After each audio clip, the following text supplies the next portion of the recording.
Cheers to yet another episode of Sippin With Sin. Welcome back, everybody. Happy to have you all listening to the number one podcast in our own heads. That's right. It's just facts. It's just analytics. We don't make it up. But welcome back to yet another episode. We got some fun stuff in store for this episode. Some things happened, and we're going to talk about it. We're going to discuss it, and we're going to, come to you live in your ear holes for probably the next hour. So sit back, relax, sip a beverage, and let's get to it. But, yeah, so to start, we must welcome the Dreadlock himself back for yet another episode. Man's got a running streak going. He's here every week. It's kind of like herpes, but a good kind. If there is a good kind. I don't think there's a good kind of herpes, so that doesn't work. Yeah, I don't know what we would... Yeah, he's just here. He's here again. He's here. Yeah, just love him. You all love him. The one, the only, Christian. How's it going, everyone? I gotta say, I've never been compared to herpes before, so that's new. I was trying to find a way out of that. I was like, damn, there really isn't a good herpes.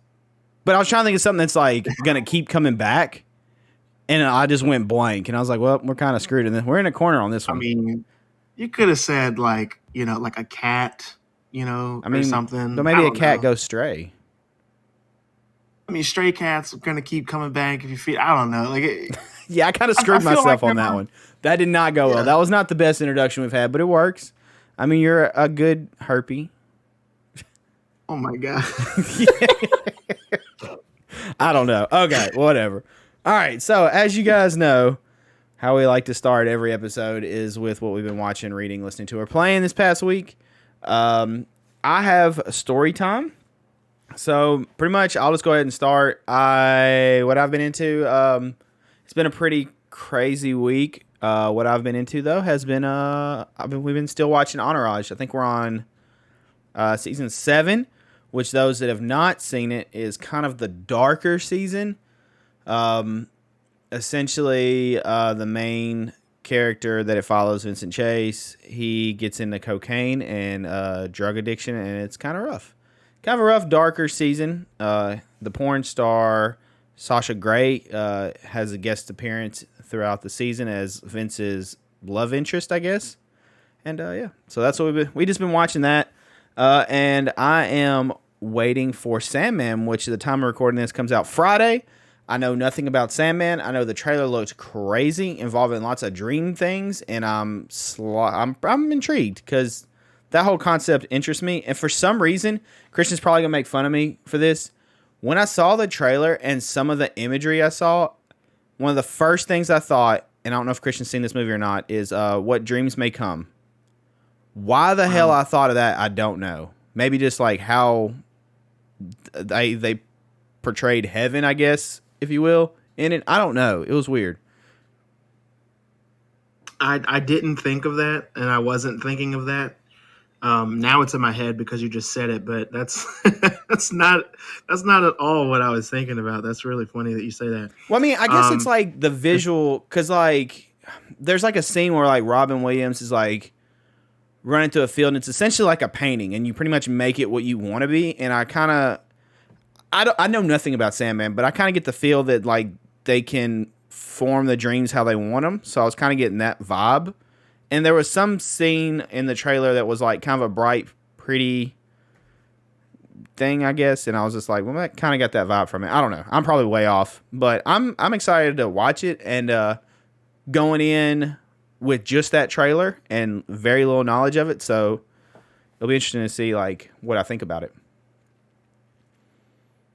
That's fair. I mean, for those of you who are probably going to ask the question in the comments or on the social medias, yes, I have read Sandman. To be honest, guys, I actually didn't read Sandman until late in the game. I read Sandman 2020, I want to say. So like 2 years ago. And then that read for Sandman took like, actually, you know what? I don't think I fully read it until last year, because I read some of it in 2020, kind of stopped reading a bit of it, and then read more of it later on because it's long It's a long story. Parts of it are definitely drawn out. It's definitely a late '80s, early '90s story. In the way that it's written, and the art changes a couple of times. Some art's better than other art in the comics itself. But like Sandman, its entirety, it's a really good story. People have wanted it to be adapted into a movie, into a TV show, video games, like all kinds of things for years. And after reading it, I can say I understand. I don't think that this show is going to be super truthful to the comic just based off of the trailers.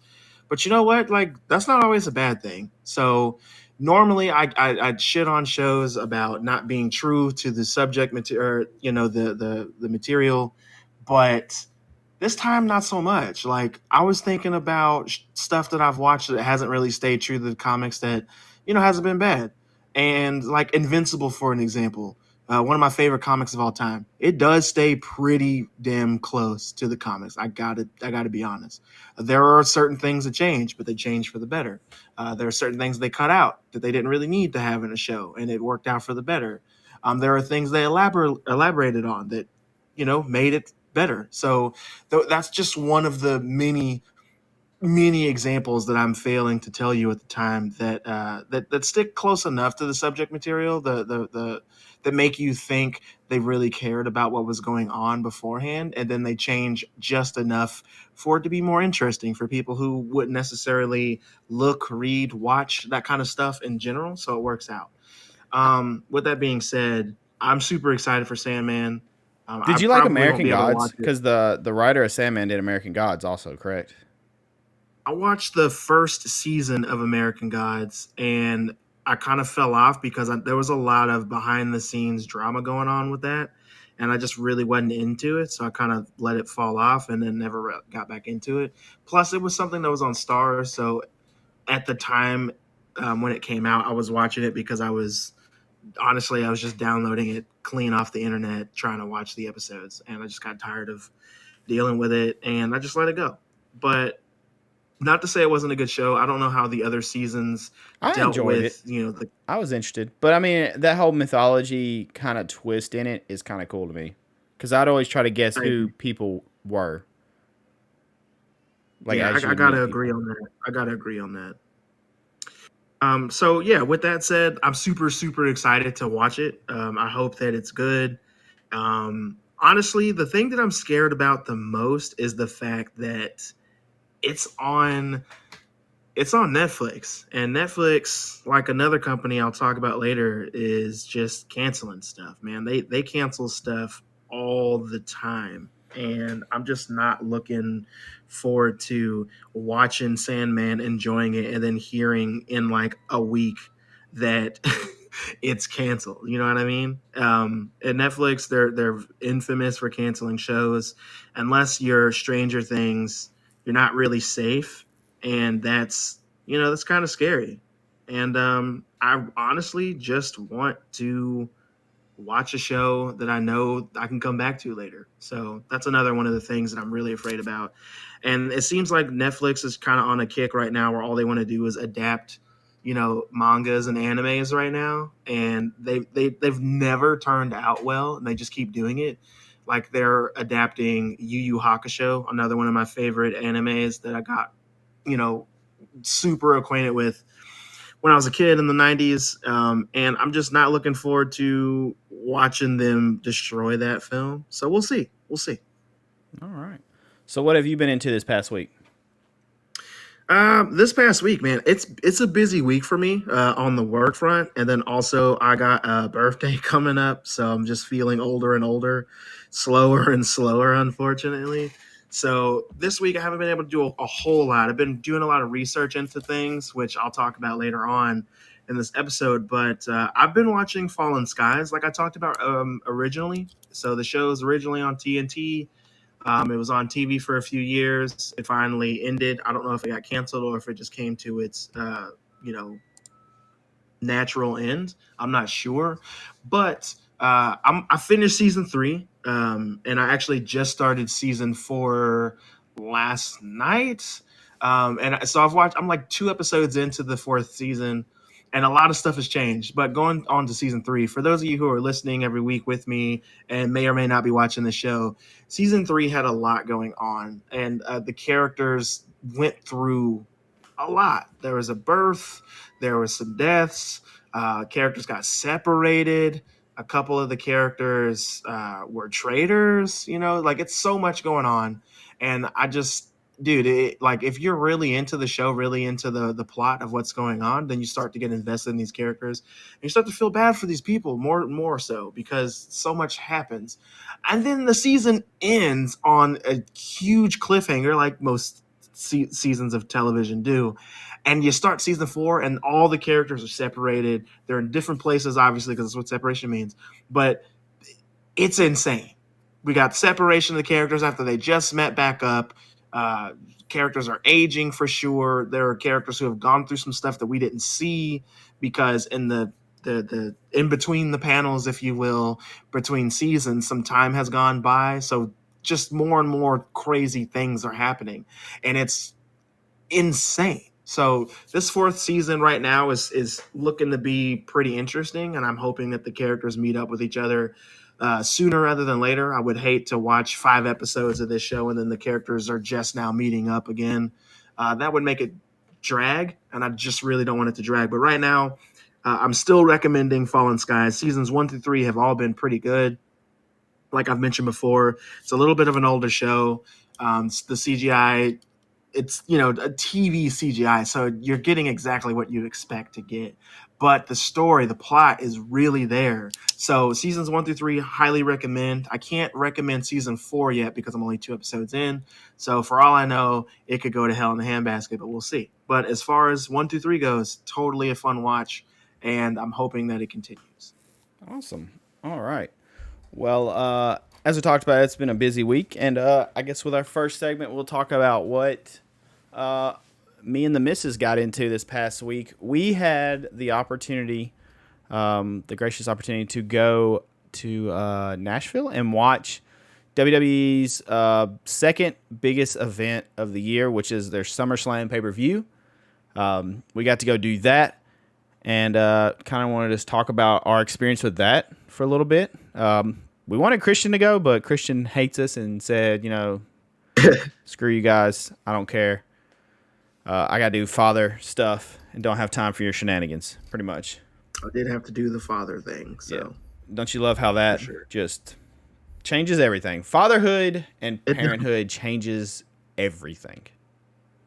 Man, like, obviously, like, I don't need to tell you that, and I feel like I shouldn't have to tell the listeners, but if you are listening and you don't have a kid, like, I'm not here to complain about having one. I'm just letting you know that it does change stuff. Like, you don't get to just do the same stuff you've just been doing. There's a lot to plan and account for now.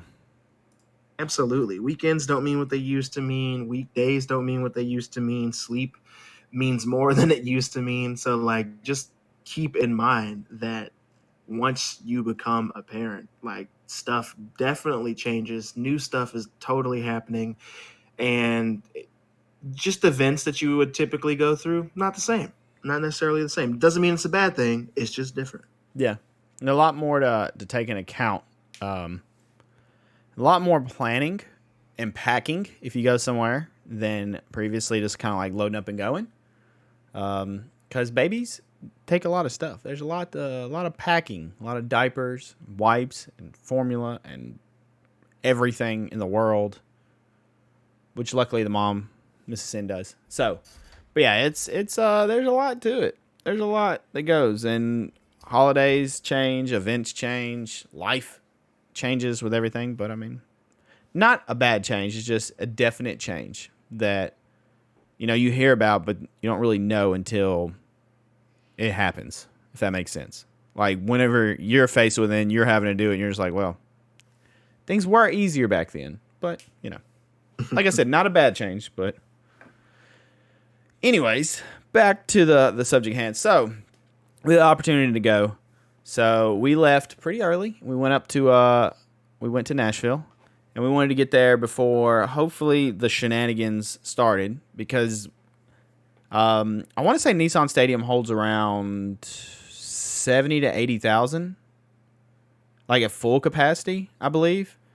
Which, for those that don't know, WWE usually like cut off a section because they'll have production set up to like film and everything. So they'll kind of block off a section so you won't have the complete full stadium. So you essentially have like the infield, and then you'll have like probably 3/4 to the half maybe of the stadium. And so we wanted to get up there, and we left early. And I will say, I don't think I would ever live in Nashville. I enjoy going to Nashville. I like the city a lot. I really do love the city.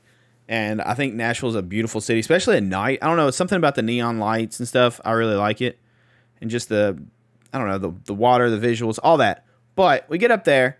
Nashville was bumping. Like, Jesus. I mean, we were there, like, pulling in, parking at, like, 2 o'clock. And there was party buses everywhere. And I mean literally everywhere. Not like one every few minutes. Like, one would come by, and then like a pedal cart thing would come by with people drinking beer, pedaling, and then another party bus would come by. So there was like bachelor parties, bachelorette parties, people just partying. Maybe they were partying before SummerSlam. I don't know, but people were just getting it. They were like full on party mode. So it's pretty much every day, all day here, especially the weekends, dude. Oh yeah, dude. I was just like, we'll get up there before it starts getting too crazy, in traffic, which traffic on the way up was busy. Obviously, I mean, Nashville's going to be busy anyways, but you could tell there was an event because it was just busier. And so we got situated, we got parked, we went and got us a little bit of food. We made our way to the stadium. So when we got to the stadium, there was probably over an hour until that doors open. So we just kind of mingled around, checked out like the different tents that were set up. There was like energy drink tents and like merch tents, and there was a Peacock had a concert stage going on for premium subscribers or something. There's a whole bunch of stuff going on. So we kind of watched that, and then we finally got to go in. And when we went in, I don't know if Nissan Stadium or if WWE paid for it, but they had a DJ that was down on the field that pretty much was your entertainment for the pre-show. That dude was killing it. He was actually crushing. And so we decided we're going to find our seats. We had received our seats literally a couple hours before. We found out, we got our tickets and stuff. Thanks to a very gracious friend that hooked us up with it.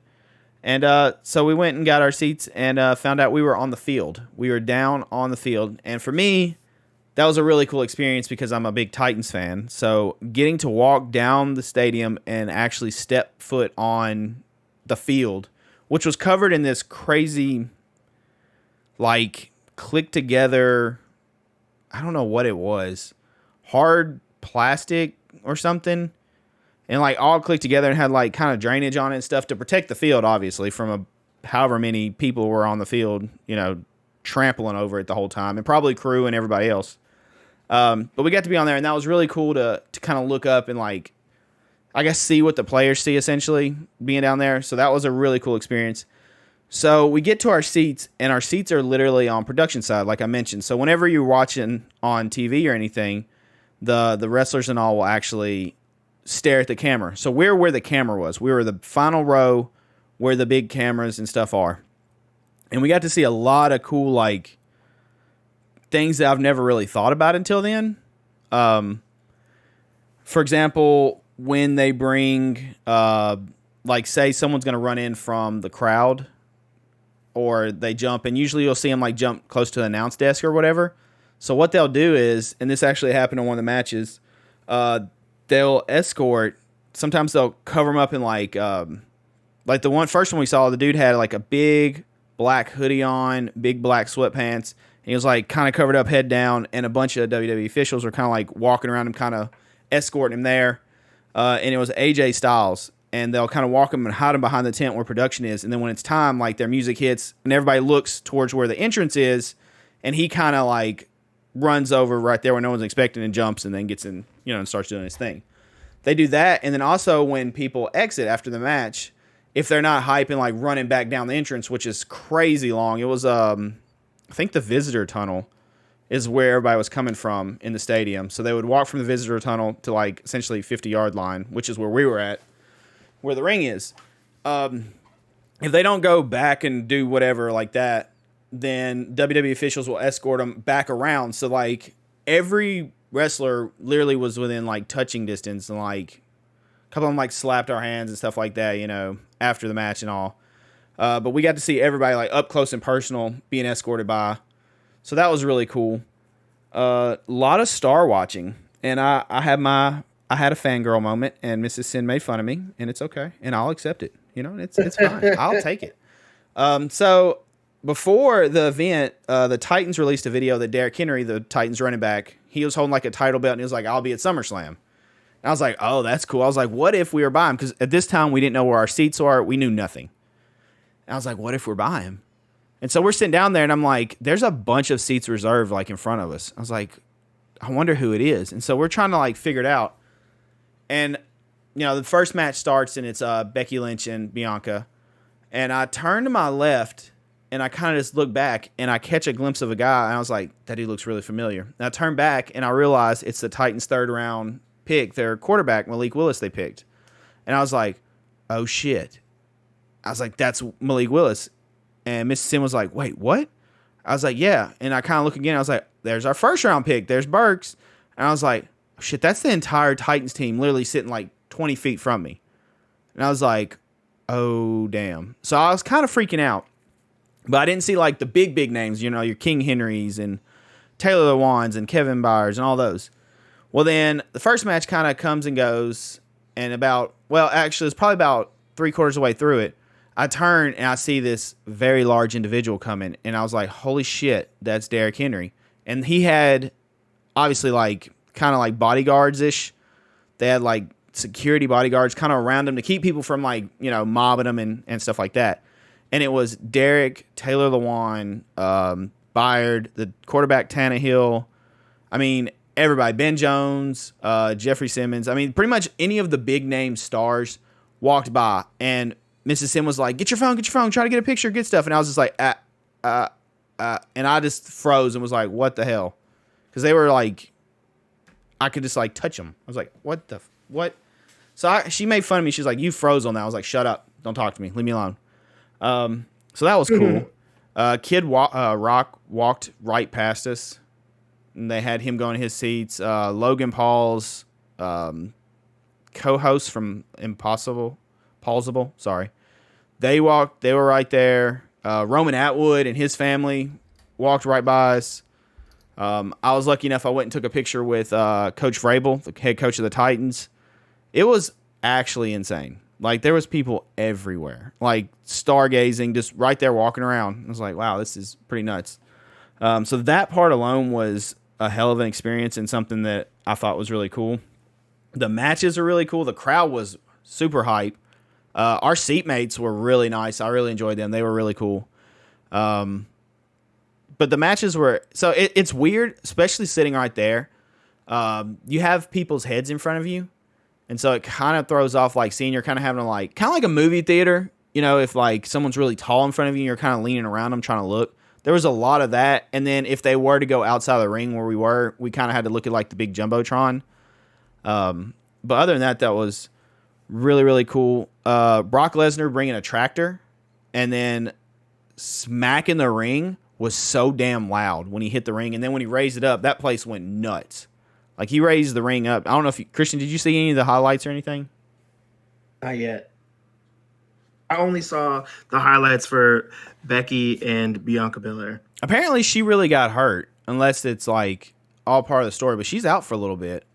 And see, like, what threw me off is because, like, I saw when we got back home, like, obviously people that, like, kind of were back there where we are could get pictures and, like, videos of people walking by, which I got a lot of videos of, like, different wrestlers walking by and different people walking by, like, how close they were and everything. But, you know, they're all still selling, like, especially if they lose, they're selling the injury or being beat up, you know. They're still, you know, putting on a performance for those that see them, you know, because they kind of escort them around and then they take them back to, like, the home tunnel and, like, they go back to the back.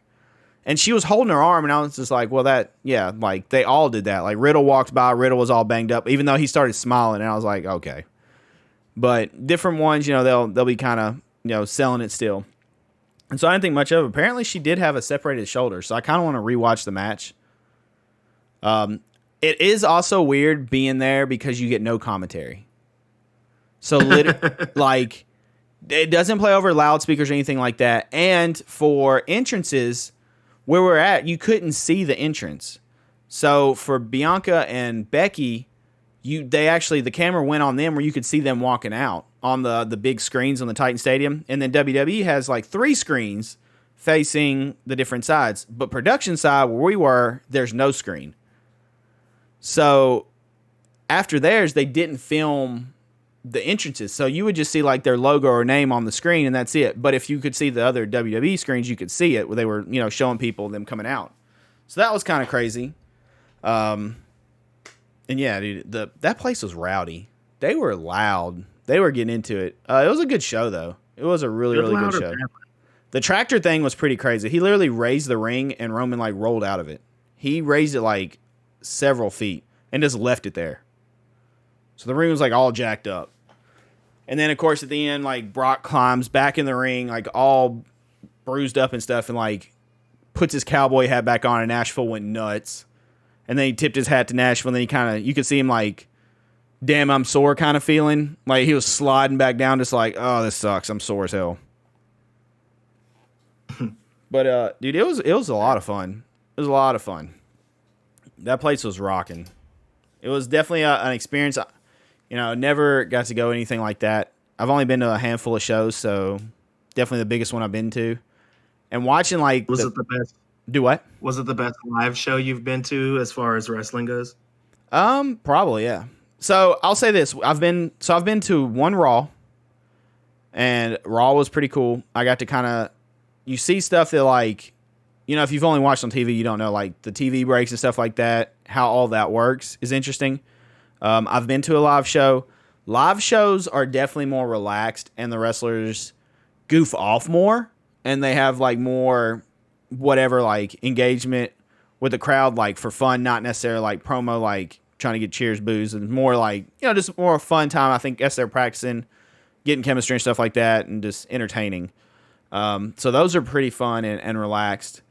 And then this was more tightly run, but you could tell it was like a big pay-per-view. Just like entrances were stepped up, people trying to steal the show. A lot of surprise like returns and run-ins and stuff like that. The coolest entrance by far was Edge, though. Edge's entrance was sick. You haven't seen that, have you? Was it separate? Is it separate from the one that he normally does? Yes. So he has a whole storyline with like Finn Balor and them. He started a stable of like a heel stable. It's called Judgment Day. And their entrance alone was sick because like whenever he would come up, lights would hit him. And these big wings, purple wings, would come from like the screen.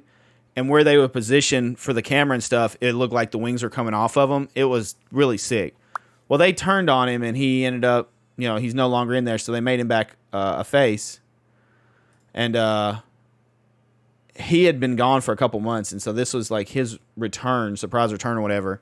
And it was this like, not like a band metal thing, but like definitely some metal riffs. And like fire kind of went up these stairs, and then in the background, like the screens and all, it was people falling into hell. And then he kind of rose up from the stairs, kind of like coming up from hell, and he come up just screaming, and it was pretty intense. It was pretty sick. I liked it a lot. Pretty metal, sir. But that's what's up, dude. It was a fun experience. That's really cool. A long day. I will say that, and I was a sweaty man. How long was the show? But yeah, so that was a big portion of my week. But how long was the show all in all for you?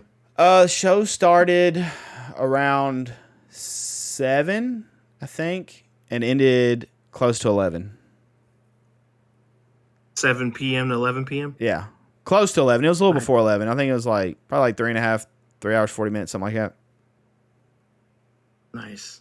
Because cool, I was waiting on pre-show. I was trying to find where pre-show people were, and I couldn't find them, so I just ended up walking around down there on the field, just like kind of checking things out. And then there was some other celebrity people like I didn't know. I probably didn't know. That's all. I'm pretty sure Miss Sin makes fun of me. So there's a bridge that you cross. It's kind of tradition. If you go from like downtown Nashville to Nissan Stadium, you cross the Cumberland, right? Is that the river? Yeah. You cross over there. I swear, and I could be totally wrong. And if I'm wrong, this dude legit should be the doppelganger or the stunt double or whatever. I got to look up his name real quick because I can't remember the actor's name. But have you seen Ozark? Yeah. Okay. Do you know the dude that they get to run the hotel? I'm looking him up real quick. His Sam is his name in the show. Yeah. Okay. Yeah. I am 95% sure I freaking saw this dude on the bridge going the opposite way. Cause like I saw his face and I was like, that dude looks really familiar. And then I was like, damn, I know that guy. Why do I know that guy? And like as we're walking, I was like, that's Ozark. So it's Kevin L. Johnson. I swear it's him. It has to be him. But I was like, it really threw me for a loop. And she was like, that's not him. You were just seeing stuff. I was like, well, that's not him, that dude legit needs to be his like stunt double. But That's what's up. I like that. It was a ton of fun though. It was a definitely an experience that I won't soon forget. But a lot of good time though. Good time. But Good, man. I know Christian is ready to roll with topic number 2, our second segment. And I'm not gonna get into like who won and all that. So I don't know if people want to hear all that, but yeah. So Roman retained, and yeah.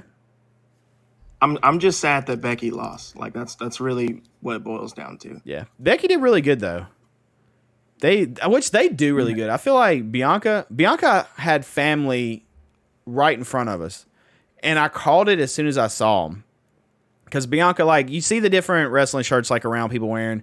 They were wearing like this Tennessee orange shirt, and it said something Bel Air and something else, and I was just like, I've never seen that shirt, like, and I've never seen anybody like wearing it, and it's being that orange, it definitely stands out, you know.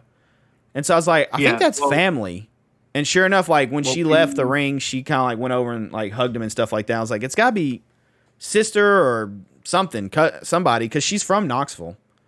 So it's some of her family. He actually went to the same high school as my cousin. And it's really funny because like my cousin was like, do you watch wrestling? And I was like, yeah. She was like, do you know Bianca Belair? And I was like, yeah, she's fantastic. She was like, you know, I went to school with her.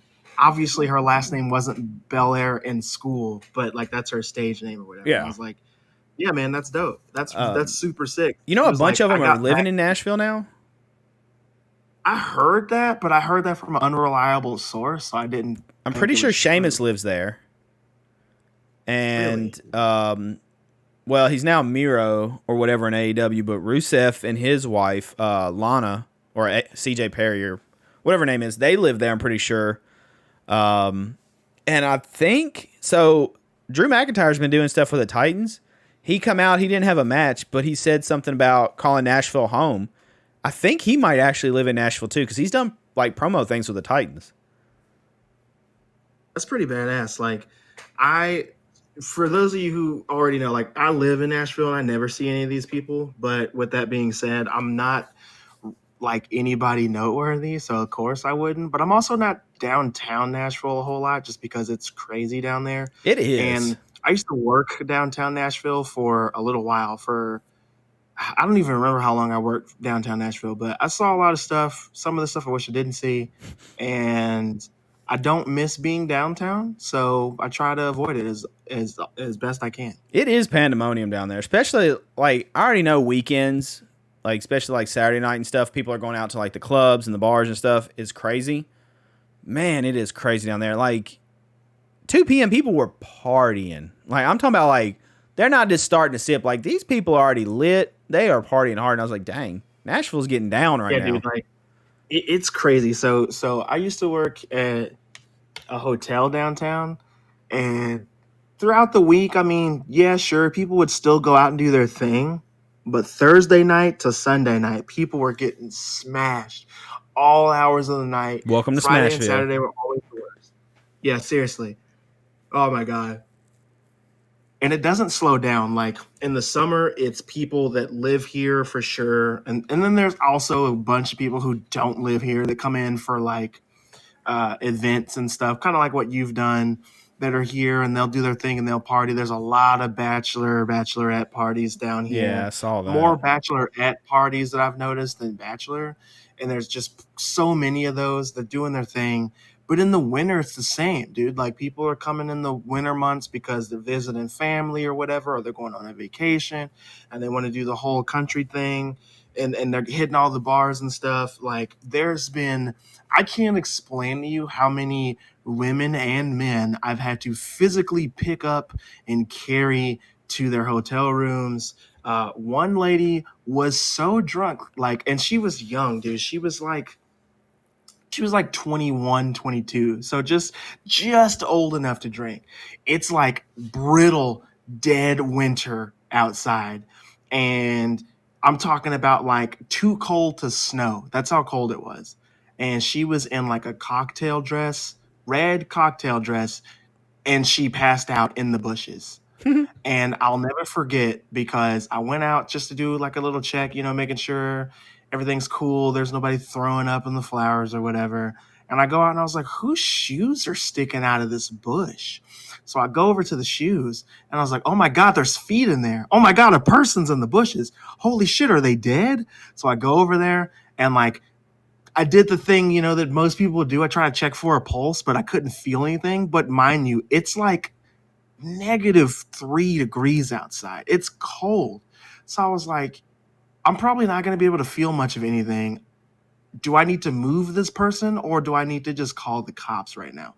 So I'm getting ready to call the cops because I was like, the last thing I want to do is be a big black dude at the scene of what could be a crime here with this 21-year-old woman, right? So I'm getting ready to call and she started moving a little bit.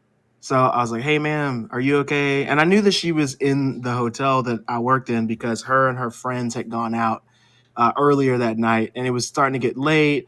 And she was with like 3 or 4 other girls. So I knew what room she was going in, picked her up. I put her on she had, because her dress was small, right? Like her dress was pretty tiny. I figured it'd be best if I didn't just carry her the whole way because I didn't want any problems. So I literally went back inside. I got a cart that you would put luggage on, a luggage cart, and I put her on the luggage cart and rolled her up to her room. Knocked on the door. Her friends answered, and I was like, "I think you forgot something."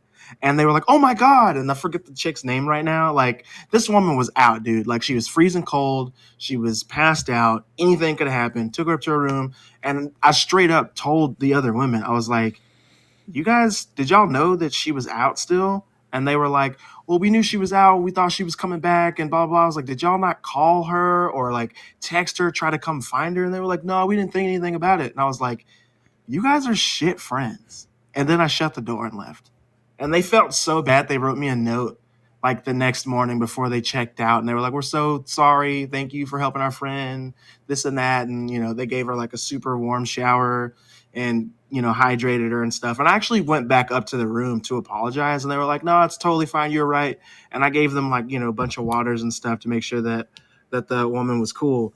But yeah, man, crazy shit happens out here, especially in all months. And in the summer, it's even worse because these people are alive and they're doing their thing. And some people are throwing up, some people are passed out. Like this one guy, We saw a dude that had dude. clearly like pissed himself. We were trying to leave, Oh my God. and like traffic was at a crawl, and there's this dude just staggering. And I mean, like not like a little stagger, like like oh, I lost my balance. Like dude was like squiggly lines, like he's like swerving so hard walking, trying to like text or call somebody, and like the whole back of his pants were wet. And Mrs. Sim was like, why is his pants wet? And I was like, I don't know if I want to know. And so like I'm paying attention to traffic, and then she's like, I'm pretty sure that dude pissed himself. And then we just were kind of watching him, and I was like, please don't stagger out in front of traffic because you're gonna get hit, and then we're gonna be like, come on. And like we're just watching this dude like avoid being hit and like swaying everywhere. And I was like, God, dude, people are going hard up here right now. It gets crazy. But to get off of that for a minute and like to go into this little rant that I want to talk about, Rant I want to time. talk about yeah, seriously. So I want to talk about Warner Brothers, DC, Discovery. So we all know I've talked about it at ad nauseum on this channel, on this podcast, but DC Warner Brothers was bought out by Discovery, and they want to make a lot of changes. So we're actually starting to see the ramifications of those changes last night, as of the time of this recording, and tomorrow, as of the time of this recording, we're going to get a lot more information about what's being canceled, what's being changed, what some of their focuses might be. And to start that off, BatGirl, the movie that I was super anticipating. I was ready to see what they were going to do. Got straight up canceled last night. The movie was pretty much wrapped. All they had to do was, some principal photography and, post production stuff. Finish editing the film, put some more of the CGI in there that they needed to put in there. But like as far as filming goes and all of that, everything was finished. So they were completely willing to take, I want to say, between 70 to 90 million dollars for this movie. They just took a giant pay cut, not a pay cut, but they just took a loss on this film because they're not releasing it. Yeah, it says And 90 right this was, here. yeah, $90 million. That's That's almost insane. $100 million that they just ate, dude. They just totally ate it. They So could have that's gave me letting that you 90 know, million. I would have took it. dude, they could have spread it out to the both of us and we would have been set Bro, for we could the have done some rest of our fun stuff. generation. Yeah, absolutely. But with that said, that just goes to show how strong of opinion they have about the DC universe and where it's been and where they want it to go. The person that runs Discovery right now, the person who's running Warner Brothers right now, he's looking for his Kevin Feige, right? And for those of you who don't know, because you live under a rock, Kevin Feige is the guy who runs Marvel Entertainment right now. He runs all the films, he runs all the shows, and then sometimes he has a hand in the comics as well. So he runs all that stuff, and they're looking for their Kevin Feige for DC. Um, they've told us already that they don't want anything to do with the Zack Snyderverse stuff. Like they're completely done with that. They don't want to get into the drama that comes with the Snyderverse, and that's their way of saying we don't care what the fans think about the Snyderverse. We don't care what the people who don't like the Snyderverse say. We're doing our own thing, and that's fine. Makes perfect sense because DC before they got bought out felt the same way.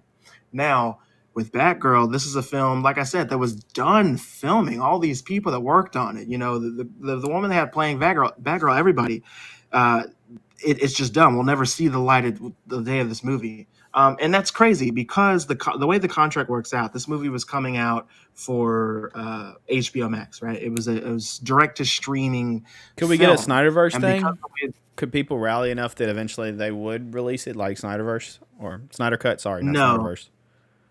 No? No, the reason is because they've learned from the fallout that was the Snyderverse and like what comes of that, right? We got the Snyderverse. It took us like 4 years. We did get it. The movie was great. I loved it. It was one of my favorite movies of the year. I Far loved it superior every than minute of Justice League it. they put out originally. Far superior, far superior. Just the first 30 minutes of the Snyder cut was better than the entirety of the regular Yeah. Justice League cut. We got the Justice League is what we've been calling it. But anyway, all that to say, the person who runs Warner Brothers right now has a very distinct vision. So he's looking for his Kevin Feige that will run with that vision. I believe that the last two films possibly that we'll get for DC are going to be Aquaman, and maybe The Flash because they're very adamant on letting The Flash come out. They're not going to advertise it as much as they would normally. They're not going to do a lot of the things they would normally do for that movie. They're not even going to mention Ezra Miller. I think they'll just refer to the character, which is Barry Allen Flash. But once that movie comes out, we're done. And earlier in the weeks, earlier this month, actually, no, last month, the end Is of it last true The month, I want to Flash say. is $200 million movie? I've seen that a couple times. I can't God. confirm or deny that that's how much it cost because I'm just not sure. I know that they redid a lot of stuff for that movie a couple of times, but I don't know to the extent of what I don't know what that means fully. You know what I mean? That Yeah. could mean that they did redo a whole lot of stuff. That could mean that they just did a couple of things differently. Who knows? But with Ezra Miller and all the shit that he's been doing, I wouldn't say no, that's not the case, because they probably had to pay out so much just to get this movie finished completely. You know what I mean? I was trying to But find with that budgets of said, that and Aquaman to kind of compare to the 90 mil they just ate. I want to say Aquaman's over 200 mil too, but I haven't found like an exact number. It says it'll have the biggest budget of any DCEU film yet. That's they don't really care about how much Aquaman costs because Aquaman made so much money. So they don't care about that. The thing is, they Jesus have though. to reconcile. That's insane. They have to reconcile more so now what it means with the Amber Heard stuff that happened very recently with her trial, and her losing the defamation trial to Johnny Depp, and then her now being bankrupt and having to sell homes and whatnot, like all that stuff. So they got to deal with that. They got to see how much of her is going to be in the movie. And there's a lot of people out there that are saying, like, I mean, it doesn't matter that BatGirl got canceled because the movie was really bad and it's going to get review bombed because the people who've seen it didn't like it, and that's why they canceled it. That's not necessarily the case. So the reviews for Batgirl, after they let people see it, before it was finished, mind you, before it had finished effects and all that, yeah, that definitely does hurt the film. For those audiences, that definitely does hurt the film for them, for their enjoyment. But you kind of know what you're getting into when you get invited to watch those. And they do pull just people off the street, like people that don't know much about these films. They didn't even know they were watching Batgirl until the movie started, right? So I don't necessarily think that that's the case. I think what happened was, I think it's a combination of two things. I think that the people now who run DC didn't really care for the film because Batgirl is not the most popular character in the world. And I think they also knew that that's not the way they wanted to go with the films they want to make because it's another Bat character, right? So they've already come out and said that they think that Superman should be the mainstay. He should be the Iron Man of this universe. And that's exactly what they want. So the next big DC project that we're going to get, that they're going to announce, has to be a Superman project when it comes to the live action films. They got to get a script, they got to get a director, they got to get Superman cast. They got to see when and where they want to tell the story. Is it going to be another origin story? Is it going to be after he's been Superman for a while? Like, where are they going to go with it? And I don't think that they're necessarily rushing to make like an extended universe where all the characters coincide in each other's worlds. I think what they're trying to do at this point is just have a start, kind of like how Marvel just started with Iron Man, had a stinger at the end, and then you go from there. I think that they're trying to do something similar. And at this point, like, I don't really care so much what they do because I know that they're changing a lot of things. But like I was saying earlier, this cancellation is way more important than you may be thinking. Because yeah, it's canceled and we'll never see this Batgirl movie because of the way that rights work, because it was going to streaming services.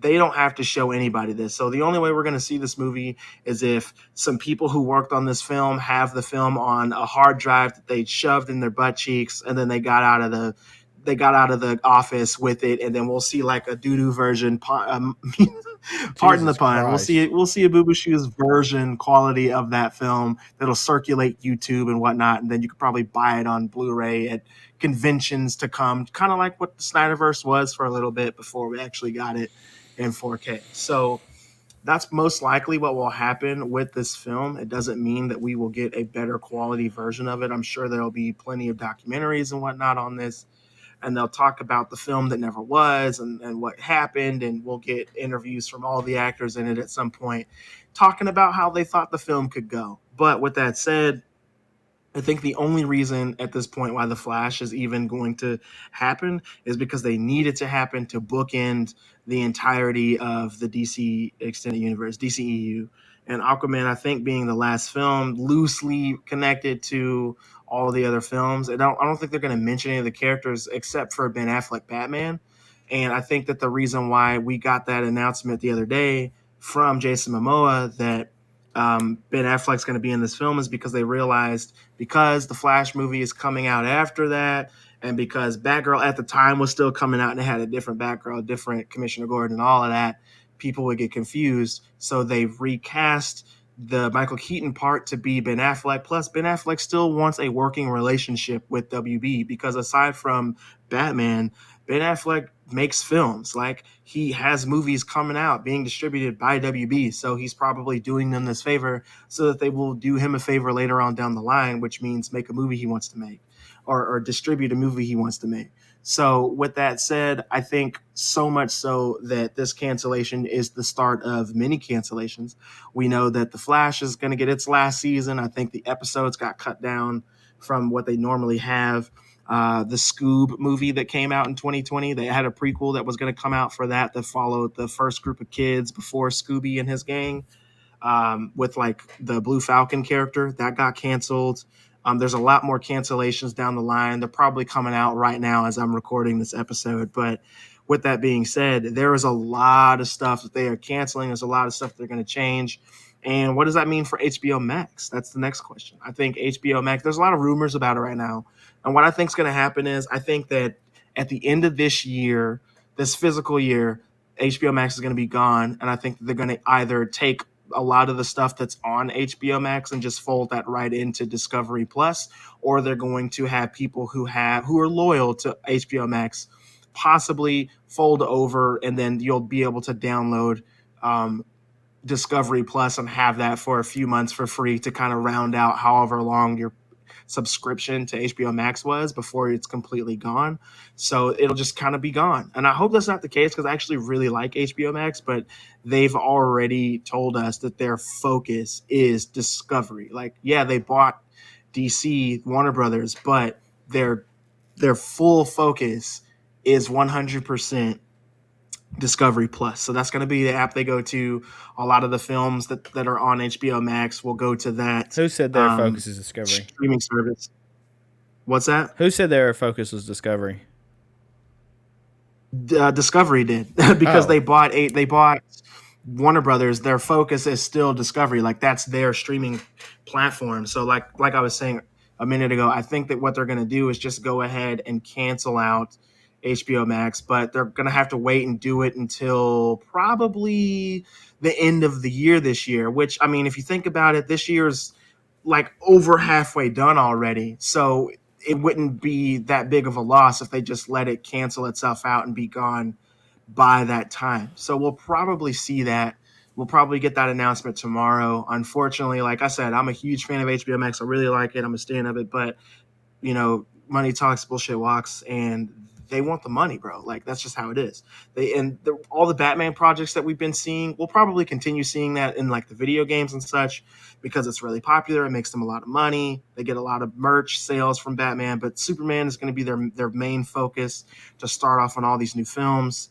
And I think that that's going to be a big thing because what they've told us already that they want is big summer event films. Summer event films, for those of you who don't understand what I'm saying by that, I mean like the Doctor Strange films. I mean the Spider-Mans. Those are big summer event films, right? Not all of them come out in the summer, but that's the point. They want those big event type films. So they're not going to focus too much on these street level heroes, Batman being one of them. I'm sure Batman will have a movie come out again after they wait a while. But I also don't know what that means for the Batman because Matt Reeves has a whole contract with DC. So I don't know like if they're going to try to buy him out of his contract. I don't know if they're going to let those movies stand and then wait for that trilogy to be over and then do Batman. Like, I'm not sure. But there's a lot of stuff that's going to be changing in the next 24 hours for DC fans, for DCEU fans, for HBO Max fans. Like all of us are going to witness a bunch of different changes. And the reasons for that, like I said before, are just happening because they got bought out. And now we're about to start seeing what it means for the buyouts. And then a lot of people were complaining about Comic-Con and what DC brought, which was pretty much nothing. They only had The Rock saying the same shit he's been saying. The hierarchy of power in the DC universe is about to change. Like we've been hearing him say that for fucking 2 years at this point, since DC Fandom in 2020. He came out this year, Comic-Con, as Black Adam. And I think it's because they were just like, do whatever you want to do because we're about to cut the lights off in this bitch. So it doesn't matter. And I think that's what's going on. Plus, The Rock is, he's a big draw. They needed him to sell the movie, and that was like the easiest slam dunk for them. But with that said, man, like I said, they don't really care about all this other stuff. That's not really what they want to do. They're just trying to get stuff situated in a way to where it's like the easiest, breeziest situation they can be in. And that's what they're going to do. Like I said, they're about to restart a lot of shit. So that means so much is getting canceled. We'll get a couple of new projects announced, but I don't know what those projects are going to be yet. And that's because I'm not in the know. I don't really have a source inside that's telling me all the stuff, so I have to get the information, as soon as it's available, and then give you my thoughts on it and give you what I think is going to happen. And that's what I think. I think HBO Max by the end of the year is going to be gone. If you're going to want to get any Warner Brothers information, movies, HBO TV Max will shows, still be what an have app, you, though, will it not? It'll still be an app till the end of the year, in my opinion. Well, I mean, think they'll stop that by the who owns 15th of January. HBO? HBO is owned by Warner Brothers, which is owned now by Discovery. Because, HBO has a lot of series and stuff, so, I would think that's valuable. I mean, you'll still have the plain Jane HBO app for sure. And then if you want to watch, the Game of Thrones spinoffs that are coming out, then after HBO Max is gone, you'll just have to get those clean off of HBO. But like I said, HBO Max is no longer going to be their focus. I think they're going to focus solely on Discovery, and some of those shows may roll over to Discovery so that more people will buy the app and they'll get more subscribership and all of that stuff. But as far as HBO Max goes, I feel like they're just gonna let that one die by the end of the year. So my guess is by the 15th of January it'll probably be gone. Why the 15th? What gave you that date?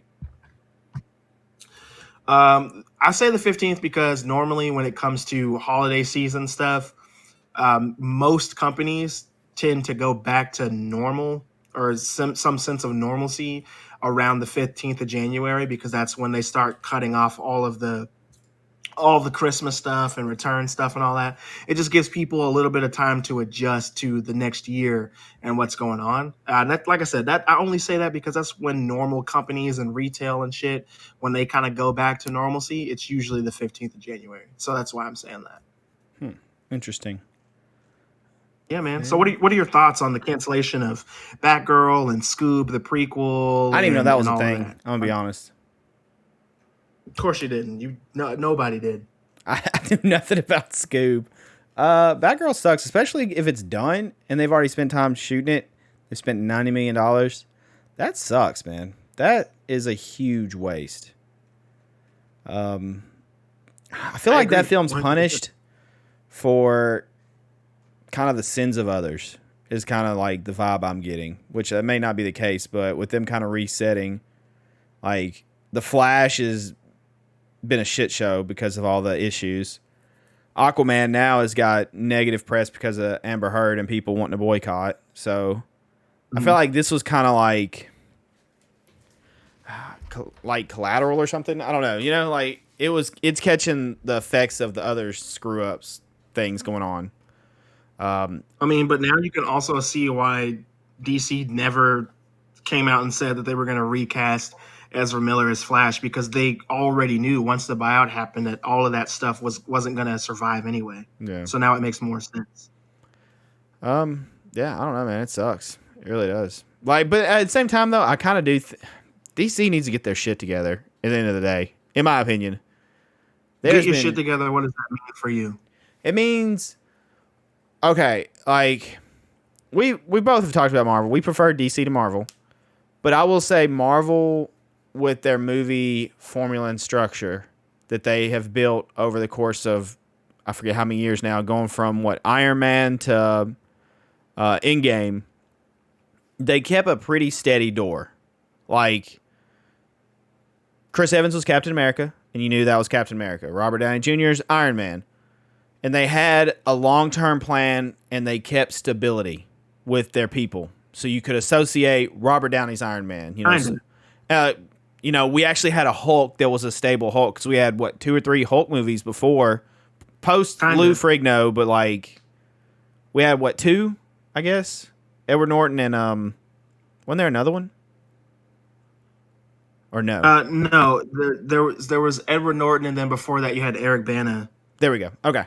So we actually had a Hulk and like there was stability where DC come up and obviously I feel like they were rushing to try to compete because of the success Marvel's having.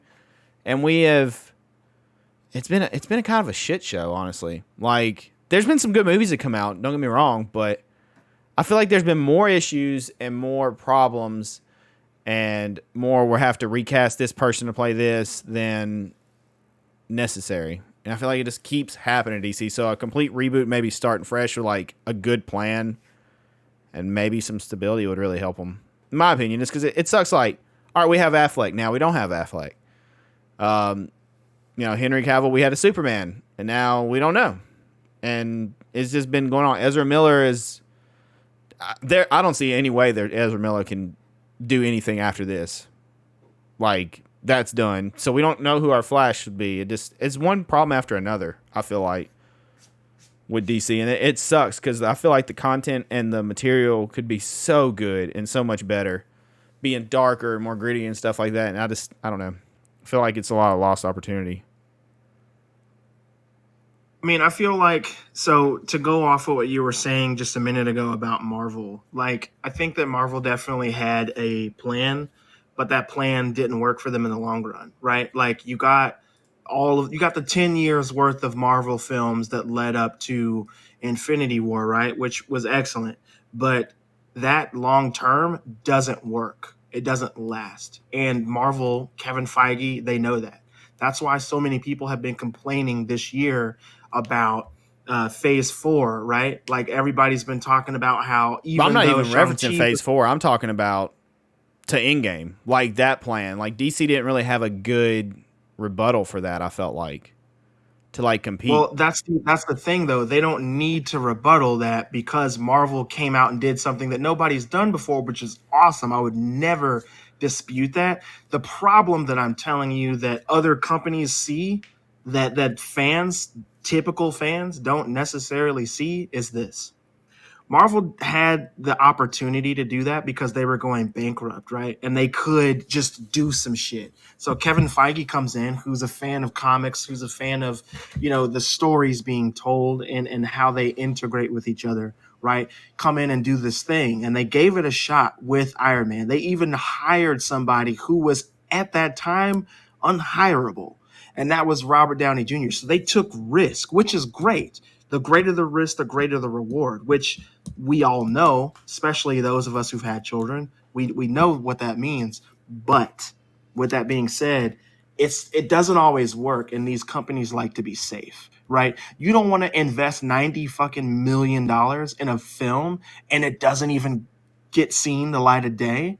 That's what could have happened to Iron Man, right? But that's not what happened. It's a success. It's an underdog. That's why it's so good.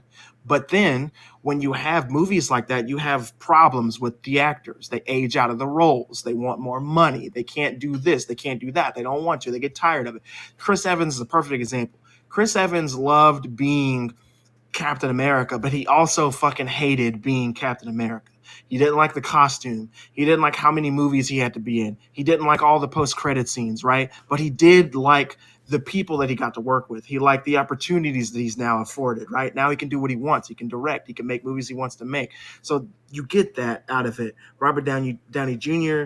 is a person who is now on top of the fucking world, right? And that's because they took a chance. But then you also get problems like Scarlett Johansson and Universal Pictures, who won't let them make a Hulk movie. So the Hulk that we got is now too old to be the Hulk. So instead of us getting Hulk films, we're just gonna get She-Hulk, right?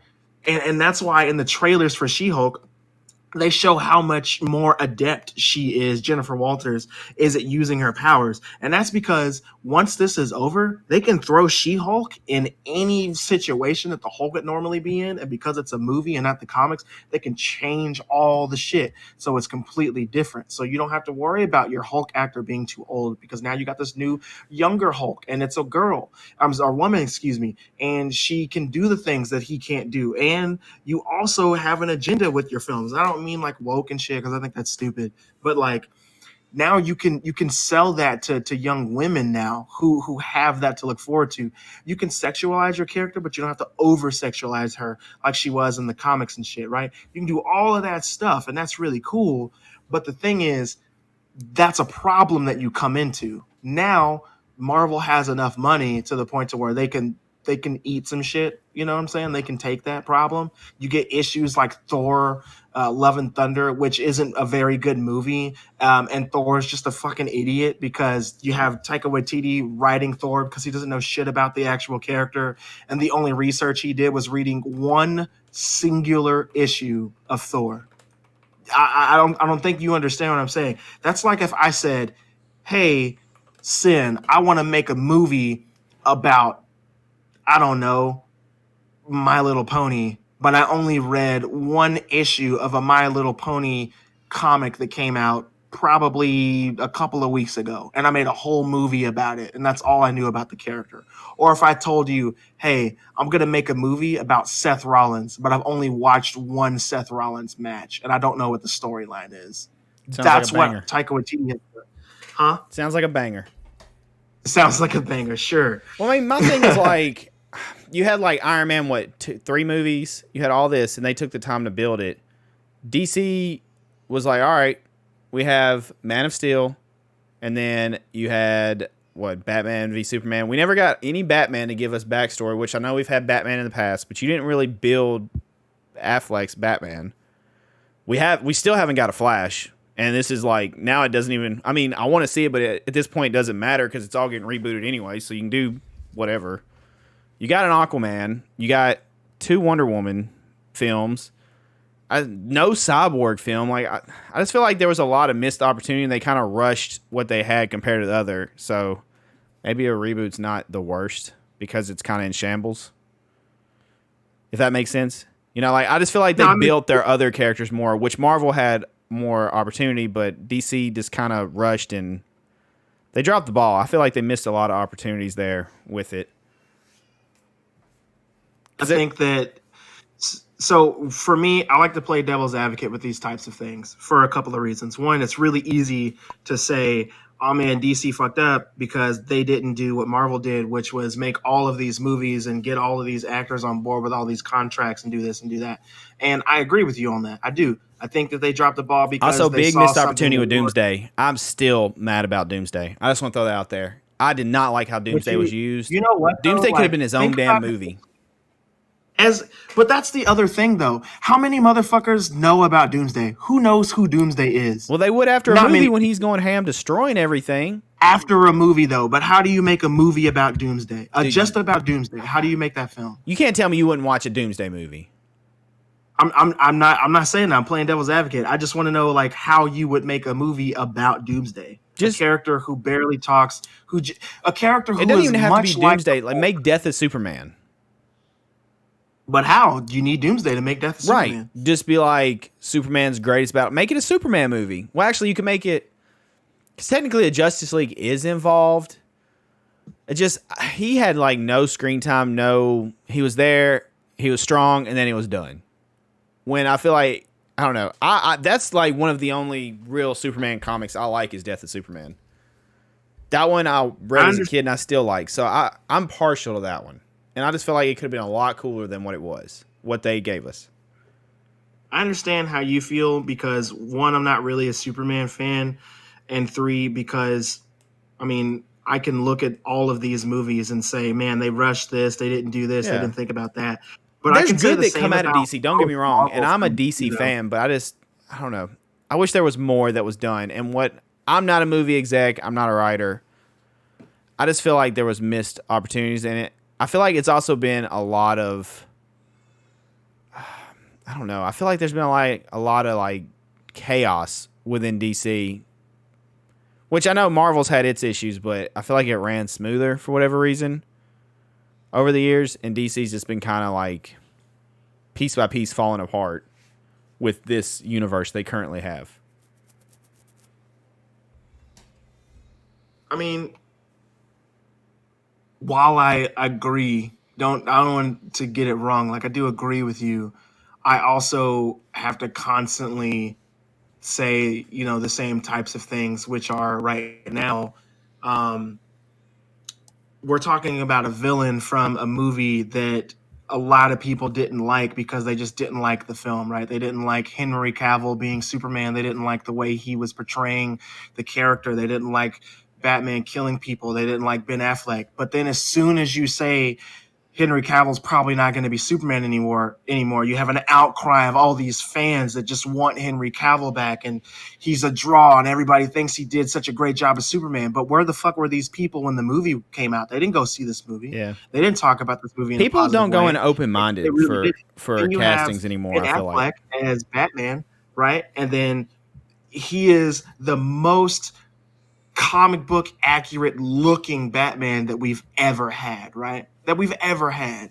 And you still got people saying, oh man, I don't like him because he does this, because he does that. And you could say, like me, I could say, well, that's because it's an adaptation of this character. It's not the character that you grew up reading or the character that you like. Because if we're being real, Batman should just sound like fucking Kevin Conroy, right? Like, but he doesn't, because it's an adaptation. So when you go and see these movies, they're adaptations of the subject of the material that we have, right? That we're used to, but we don't get that because they're adapting it in a way. But that doesn't always mean it's good. Adaptations can be great. Adaptations can be ass. We've seen it. Like, for an example, Godzilla that came out in the 90s here in America was trash. That movie was That garbage, was right? shoes. But that's because they adapted something that they didn't really know anything about, and they didn't give a shit about the actual character of Godzilla or what he stands for, what he means. So that's what happens. And then when you get all these superhero characters and you do these adaptations of them, and you get all these people are saying, oh man, this is sucking, this is trash, and then you start review bombing shit, and then this is what happens. This is the natural order of what happens, because people love Marvel so much, and because they love talking about how much Marvel is great and how they did all this, then we get shitty movies like Thor, Love and Thunder. Yeah. That's what happens. There's a lot of Marvel movies I don't like and I haven't seen. So, I mean, I'm by no means defending Marvel. Right. No, but I'm just saying, like, to the general public, like, that's what happens. And then you get all of this stuff coming out, and look at phase 5 and 6. They're a lot shorter. Yeah, they're going to lead up to some really cool stuff, and I'm super excited about it. I don't want anybody to think that I don't like Marvel. I don't want anybody to think that I don't want to see these films, because I can't wait for Blade to come out. I can't wait to see Wakanda Forever, because I just really want to see what they're going to do with the Black Panther character, because they just didn't recast him. So we won't get a lot of stories we should have gotten because they're not going to recast. And I think that while I understand you want to honor the legacy that is Chadwick Boseman, like, you're not really honoring the legacy of the character that is Black Panther, because he does so much in the comics. They just scratch the surface of what Black Panther is, what he can do, what he can be, what he means. And for up until now, he was like the only superhero of color that we could count on. Right now, we have, like, Falcon is Captain America, but he's taking the mantle of a character. He's not his own guy, right? He's taking the mantle of somebody else. And, like, I still like Sam. I think Falcon's a great character in the comics and the movies. I really like him a lot. I like Anthony Mackie a lot. But Black Panther was like a character in of himself. Wakanda is like the strongest, most badass place to be, right? That was so cool, and it was all people of color and stuff. And then now we just don't have it. So we're either going to get another Black Panther, which in my opinion is just going to end up being Shuri, because I don't see who else it could be. They could bring back multiverse characters, it could be a multiverse version of Killmonger if they wanted it to be. They could bring back I can't even remember his name right now, from the other tribe that opposed T'Challa at the beginning of Black Panther. M'Baku. It could have been M'Baku. Like, it could be a lot of people for sure, but I think what they're going to do is just sidestep a lot of that in general, make Shuri the new Black Panther character, because she was in the comics. It's an easy slam dunk, and then they'll just have other tribes kind of back her like they have T'Challa, out of respect for his passing. I think that they're going to focus a lot on Riri Williams' character, who's Ironheart in the comics, who is like essentially just a super smart girl that goes to college who makes her own Iron Man suit out of broken parts from her dorm room, and then she finds some leftover Iron Man suit pieces and becomes essentially the new Iron Man. But it's a young woman, so I think they're gonna do that, and they're gonna focus way harder on that kind of stuff, and then make like their own female team of characters. Shuri being in there, Okoye being in there, Ironheart being in there, and then they'll throw probably Monica Rambeau in there. You know what I'm saying? Like they'll do some shit like that. And like I said, that's fine. But you're not really honoring the legacy of T'Challa, because T'Challa is the person that we want to see. So with that rant kind of being done, I just think that DC did have some problems. And when you brought up Doomsday, it just reminded me of all the characters in Marvel, all the villains anyway, that kind of got shit on as Oh well, that yeah, we just no, they don't definitely talk did. about for some reason. Like you can name 6 Marvel movies right now, and I can tell you that the villain in that film was trash. You know what I mean? Yeah, Or was treated like trash, and they should have been treated with respect. And that's because these people don't really give a shit. They just kill off the characters like it's nothing. The only yeah, villain in the Marvel Cinematic Universe that they needed 100% to kill was Thanos, right? We don't need Thanos coming back. We don't need that again. After you get that the first time in that original story with those 2 movies, that's really all the Thanos you need. But like there's so I Red Skull, fucking the Ghost character that we got, Taskmaster. There's so many villains that just didn't get treated with the respect they deserve to be treated with. But with that said, I think that DC is getting ready to start up again. What I think they should do is a crisis. That's what they do in the comics every time some shit happens. Crisis is just a giant event that literally changes everything in the world and takes it back to the status quo. So if you had a crisis event in one of the movies, namely Flash, then you could come back with the next movie and then everything would be different and it would totally make sense. But we'll see, man. We'll see what happens. I'm just excited and very scared to yeah. see what's going to happen with these films, what's going to happen with these characters. And I know that the person running the show right now is a huge Superman stan and thinks that Superman Eh, should have more movies than Batman. And meh. we'll see how it goes, man. Like I said, I'm not a huge fan of that, but we'll see. Yeah. One thing I wanted to add, like as a takeaway, you mentioned people not liking like Affleck and Cavill. I learned, actually, Ledger was what taught me. Because I mean, everybody was always guilty of you see a casting and you're like, I don't know about that. I learned to keep an open mind with castings in general. Like obviously Robert Pattinson, I was like, but like I said, I've learned with Ledger when he got cast as a Joker, because a lot of people were like, that's a weird casting, I don't like it, Brokeback Mountain, blah blah blah. You know, you heard all the stuff, but I was like, you know what? I'm not judging anything. They see something, I'll make my opinion once I see what they bring to the character. And ever since then, no matter who gets cast, until I see their work and how they do it, you know, I stay open minded to it. I liked Affleck personally. I thought he was a pissed off old Batman, and I liked his suit. I liked his look. He was jacked.